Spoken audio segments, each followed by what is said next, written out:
I 37 male, caught my wife Cass 32 female, were married in 2018. We met a few years before that through business because we are in the same industry. I love her more than everything. The reason I married her was because I had major turmoil in my life and she stuck with me. We had a small break before we got back together. When we started talking again, I found out my father was indicted in a cold case murder. He was going to jail. The terrible part is my father had custody of my nephew L4 male. At this time, I was the only family member able to take him on because my brother was currently in jail. Through this, she said we would do this together. I knew I wanted to marry her right then. My wife was told she more than likely was not going to be able to have kids, but I wanted to marry her anyway because of how much I loved her. I always wanted to be a dad but was willing to sacrifice that because of how much I loved her. During this terrible time, I wanted something solid. We were best friends and have made it through so much. I felt like we could tackle the world together. I asked her to marry me on a weekend, and then we found out she was miraculously pregnant the following week. We went from talking again to a family in no time. Looking back, I wanted to have a long engagement to make sure we worked through any issues from our break, but instead we were thrown right in. We were married in 2018 and everything was great. I loved her very much and our marriage wasn't perfect, but I was loyal to her and she was my ride or die. Fast forward to 2021. We moved states because I had to take a new job because of our business being derailed by COVID. This new job required me to travel a lot and she wanted to be close to her family for help with our 3 kids. We had 2 beautiful girls on top of my nephew. Cass quit her last job and worked locally with family. She hated being home because her family were full of constant judgment and asks. When help was needed from them, it was like pulling teeth. It honestly pulled us down and reminded her why she left the first time. Her old employer asked for her back. But this job was 4 hours away and without really discussing it too extensively like a couple should, it required her to be gone during the week. She was going to work this into a remote position, but as she started the job she started to like being away. She left me to take care of the kids, which I love them, but it was hard. I felt abandoned. I still traveled 2 days a week and had to rely and deal with her family. Not to mention all of the duties of taking care of 3 kids. She would come home on weekends and it would be fight after fight. I wanted and needed help, but when she came home she would hardly want to hang out with us but instead go out with her brother and friends. All I wanted was help. The business we are in is primarily male. She started being distant and we were hardly seduced anymore. Last summer we moved to where she was working. Her time there changed her. She is a beautiful tall blonde and constantly getting hit on by her male co-workers and customers. She had a co-worker Seth 33 male, who I knew before from being in the same industry. I liked him. I never felt threatened by him because all dealing with him had been good. He put out there that he was a moral man as far as I could tell. I did not feel threatened for he was not Cass's type. After we moved, I tried everything I could to make Cass happy. Listening, emotionally, supportive, complimenting. I bared any household task to try to make an effort to no prevail. What I did was never good enough. We finally got to a point where we both agreed for us to make it therapy was our best option. We agreed on individual therapy first. She found an online therapist which I thought wasn't the best, but it was what she wanted to do. One day she asked me what my plans were later in the week. I told her I didn't have to travel and would be working from home. She asked if I could work at a coffee shop that day because she wanted space. She wanted to work home that day and had a therapy session. I said sure. We have always shared our location due to safety. A few times in recent weeks her location would randomly turn off. She said it was an issue with her phone. The day she had her session in the afternoon, she made sure my location was working and called me to make sure. I felt it suspicious. I asked her if everything was okay and she said yes. I turned off my location and 15 minutes before her session she asked why it wasn't working. I told her my phone must have the same issues as hers. She asked if I was still at the coffee shop and I said yes. She said I could come back in 2 hours. My spider sense went off. I left the coffee shop as I could see her location was not at the house. I drove back and parked down the street. 5 minutes later I saw Seth and Cass both get out and walk into the house. It was obvious that she wasn't going to therapy. I waited for 10 minutes as my heart was beating uncontrollably and the thought of what I would find in there and how it would ruin me. But I had to know. I walked in and no one was in the living room. There is no reason a man that Cass works with should be in any other room. I made it to our bedroom and opened the door to find them both about to do the deed. He was full bare on my bed with her almost there. I looked at her and yelled, "Is this a new type of therapy?" Both of them had utter shock in their faces.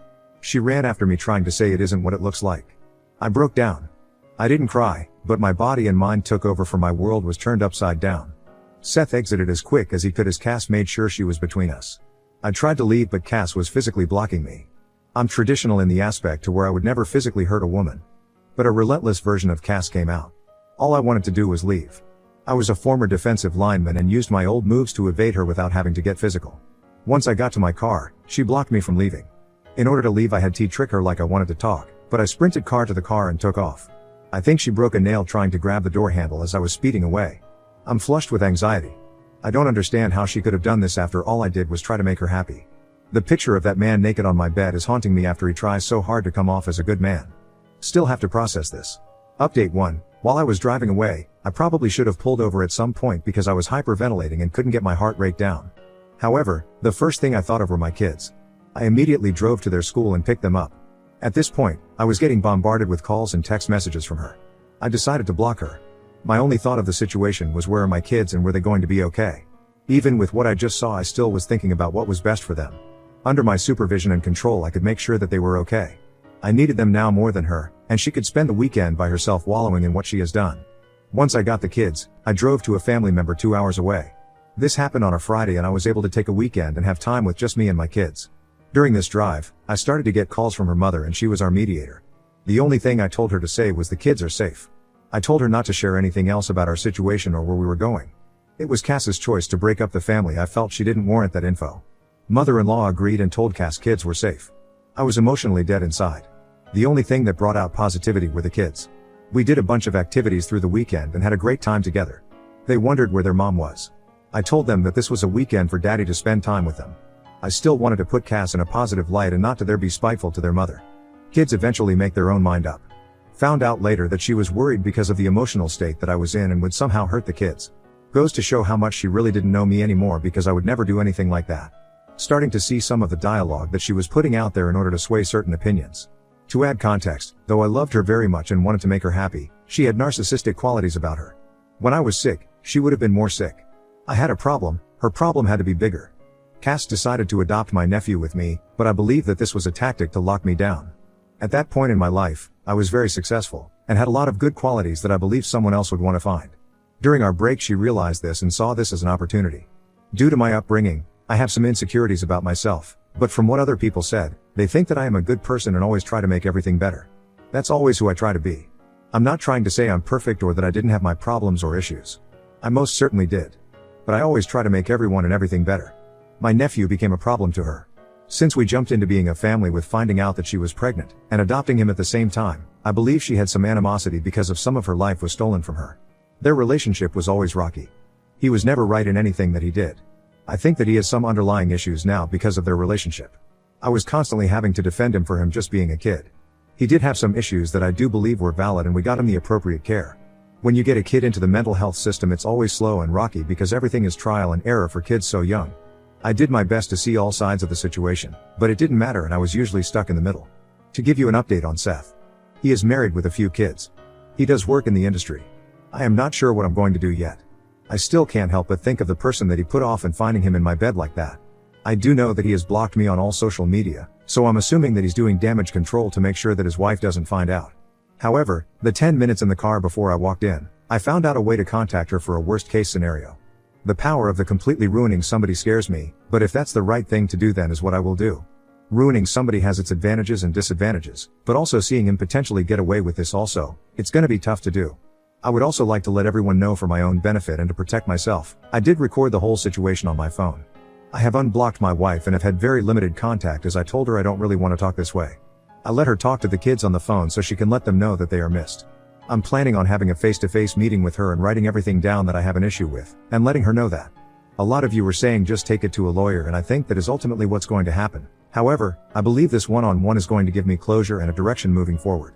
The other advice that a lot of you have given is to get a paternity test on my kids. I can say, with the utmost certainty, that these are my children. They look just like me, the timelines check out, we have the same birthmark between the three of us, and the color of hair isn't something that could be questioned. In the beginning, I truly believe that she did love me or love the idea of me. I don't believe that she would have screwed that up. But just for all of our sakes, I still might do the test to leave no stone unturned. Some of my close friends that have given me great advice in the past have told me that I'm doing the right thing by not acting rash. With the video I could totally ruin her and Seth, but what would I do to my kids? Regardless, I am going to be able to put some stipulations on how we move forward one way or the other, and I'm trying to figure out what those are. I'm not trying to get back with her, I'm trying to find the best way to move forward for our kids. Update 2. I have many people calling me a simp because I didn't react emotionally. But I always found the best revenge to be methodical and with a lot of thought. I finally had a sit down with Cass. Both of her and Seth gone into defense trying to protect themselves as much as they possibly could. I have the upper hand and also know exactly what I'm going to do. First off, I did an at-home paternity test. Both of the children are indeed mine. There was some doubt based on what the Reddit community was saying, but I got the truth. When I arrived at the house, the first thing that Cass wanted to do was give me a hug. I denied her. She doesn't get to keep playing on my emotions anymore. I honestly felt nothing as she began to cry. I wanted the upper hand in a conversation, so I let her go first. She began by telling me how sorry she was and how she can't get the image of my face when I walked in on her with Seth. She said she had time to reflect on all of the good things and strides I made recently, and realized that she was going a different direction in her head no matter what I did. The situation has made her realize what she did in having me as a partner. We haven't been intimate as of late. She told me that she convinced Seth that this would be a one-time thing to see if she could be with somebody else. She wanted to make sure that it wasn't just her and her emotional state on why she couldn't be emotionally and physically with me. I didn't believe this for 1 second. She knew I had the video and asked me what I was going to do with it. With us being in the same industry, there was a lot of implications that could happen. It would ruin their reputations. There I realized what she was saying earlier was a ploy. Cass having those narcissistic tendencies, it made me realize that's what she was worried about the whole time. And goes my plan. I relayed to her that I don't believe her and actions speak louder than words. Her asking what I was going to do with the video told me what she was really worried about. She asked me not to implicate Seth in his job because he had a family. It was her decision and she convinced him to bring him over and test to see if she could be intimacy again, which is complete BS. I said the moral man he is, he should have known better. I understand what it's like to have a relationship with somebody at work, but there are lines you don't cross. He was in that bed too. I was pissed and realized how little of a priority I was again. With my kids in mind, I need to make sure that I'm taking the correct steps to protect myself and them. I told her immediately that Seth needs to find another job. With our industry being very small, he should be able to find one very easily due to the experience that you need. If he doesn't do this, this video is going to go to his work and to his wife. She deserves to know. She said she couldn't ask him to do that. I told her that this decision was both of yours and how am I supposed to just let everything go without consequences? The world doesn't work like that. She said that her and Seth are not on speaking terms because of what happened. He blames her for what happened. I told her you'll see him at work. I'm sure you can pull him aside. Not my problem. I then began to tell her that she needs to go find a place immediately. She said she had no place to go. I said not my problem. I would take the kids to my other family members, but their school is close and can't take them that far. There's no immediate family where we live. I told her that I have the upper hand due to the evidence. Why would I be the one that would be forced to leave as well as Seth getting to keep his job and his marriage intact? I did nothing wrong. I didn't deserve this. She said didn't know what to do. I said that's not my problem. I explained that her narcissistic tendencies affected me mentally and emotionally through our relationship. She needed to hear it because narcissistic people think they never do anything wrong and gaslight. She needed to hear everything I had to say in order to become a better person and mother to our kids. But that's our extent of our relationship moving forward. I told her I'm not your friend anymore, and not bother me with any of her BS. In the past, she knew I was a problem solver and would use her problems to try to gaslight me. I asked her to leave after as she had no response. I plan to let Seth's wife know and I want Seth gone from the company first. In order not to affect my kids too much, I don't want Cass's job to be in jeopardy. However, if they don't do what I want, then that's their choice and they know the consequence. I have contacted a lawyer. We meet in the middle of the week. He will have it all in later front of him. Even things from the past from our relationship. There will be another follow-up as things progress. Now on to the next story. Story 2. Wife cheated on me and left me for an unemployed AP, now she's begging for mercy. My wife and I met on a blind date that was set up by friends. I was a little hesitant to go through with this blind date because I never had much luck with them, but I had been in a bit of a dry spell. It was either go on this date or continue to remain lonely. I got on the date and it ended up being amazing. My wife or girlfriend at the time was very friendly and charming. We had a decent amount in common where making conversation wasn't a struggle. The two of us dated for nearly 2 years. From there, we moved in together and got married in a small wedding ceremony surrounded by family and friends. We had lived together before marriage, which I always insisted on doing. In my mind, it gave people a chance to get to know each other better and see if they were a match before taking that giant step into marriage. Marrying my wife seemed like the best decision at the time.